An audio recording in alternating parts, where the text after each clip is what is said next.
Welcome back to AgriTalk, this third and final day of the 2012 show here in Boone, Iowa, as we broadcast from the Rabo Agri-Finance tent.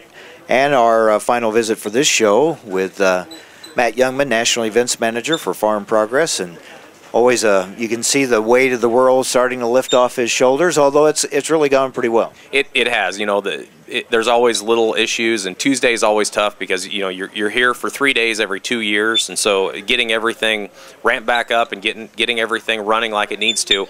By the time Thursday comes around, everything's running, everything's operating like it ought to, and it is a little bit easier. You know, there's a little bit of pressure at the end of the show to get everybody safely out of here and get everything loaded and headed for home. But you know, we're definitely on the downhill slide operationally, and concluding a very good show. What's your assessment of yesterday's crowd? I've seen bigger Wednesday crowds, but still a good crowd. Well, I've seen bigger Wednesday crowds, but I don't think we've seen a bigger crowd here in Boone. For the Boone site, with the first 2 shows here being wet, that really dinged the Wednesday crowds in the past. So yesterday was a very good day. You know, traffic flowed smoothly. The field demos went off without a hitch. Everything seemed to function very well. Dealing with the heat, we talked about that yesterday. You've taken as many steps as you can to help with that. The breeze helped a lot. You're very much into dust control as well. Well, we certainly are, and with, you know, we have 4.7 miles of roads in here that next time we're here will be asphalted and won't require dust control. But those poor guys that have been running that stuff, they've been really working hard to keep the entrances safe and keep the roads, keep water on the roads to keep everything safe. You were telling us during one of our preview shows this year, it's amazing how quickly this all comes down. Well, yeah, it disappears a lot faster than it comes together. There's a lot of equipment here, a lot of equipment and displays that'll all be in Grand Island, Nebraska by this weekend or early next week.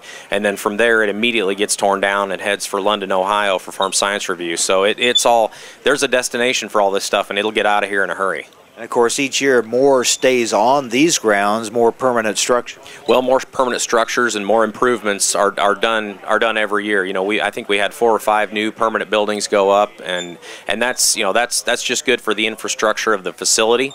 Help them get more events in here in the off season. So the more activity we can get going at this site, the better site it becomes for us. Saw the folks out in the field yesterday following those combines, always quite a sight, and they, despite the heat, they were out there. Yeah, these farmers are tough. You know, 95 degrees and the wind blowing like it is, they want to get out there and see it. There's a lot to learn out there, so they spend the time checking out that equipment, and you know, I agree with you. It's quite a sight to see that many people stacked up along a rope line looking at the demonstrations. Now, we'll be soon in Grand Island, Nebraska for Husker Harvest Days. It's a similar show, but it's a different show. Well, you're exactly right. You know, it started 36 years ago, and it was kind of started on the Farm Progress Show template, but it has its own flavor and its own flair. And obviously, with being in Grand Island, Nebraska, it's heavy on irrigation and heavy on livestock, and you know, there's a whole different kind of setup crew that works that one and has for many years. And so there's a good system that works out there, and we're looking forward to going out there next week. Different conditions as well, and you know, with that focus on livestock and irrigation and things like that, and with the later, you know, later into the season, that gives it a whole different feel. Well, it does. You know, we're going to be real close to harvest out there, and usually, you know, having the show in the middle of September, it's not such a stretch to have the crop ready, so we can plant a more full season crop, and that corn is doing very well and ready to go for harvest.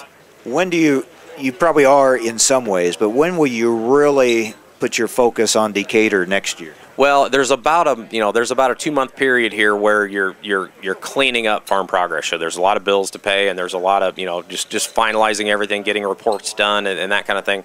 And you really turn your attention to it in November and that's about the time you're able to close the books on Boone and just kind of get done with that.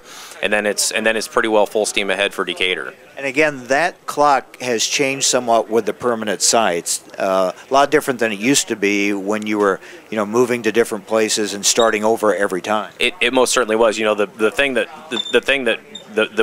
marked that was when you would move out of town and move to the next town. So, you know, now everything is known and all the facilities and infrastructure are in. So there's not quite as much you know, utility planning and that kind of thing on the front side. It's more working with the exhibitors and working on the finer details. So what's your feeling when you get to this point? Is it relief? Is it exhaustion? Or how, when you've put all this into it and now it's about done? Well, You're right. You put a lot into it, and you're running on adrenaline and not a lot of sleep, and you know everybody on the whole team's been working really hard on this, and so you kind of go through a little bit of a lull afterwards, and just get decompressed, and it seems funny. You know, you have to get used to the fact that your phone's not ringing every 30 seconds. Yeah, which probably that's something you don't mind getting used to that. Hey, thanks for everything. Another good year. We'll see you soon in Grand Island. I look forward to it. I appreciate everything you guys do. Look forward to seeing you in a couple weeks. All right.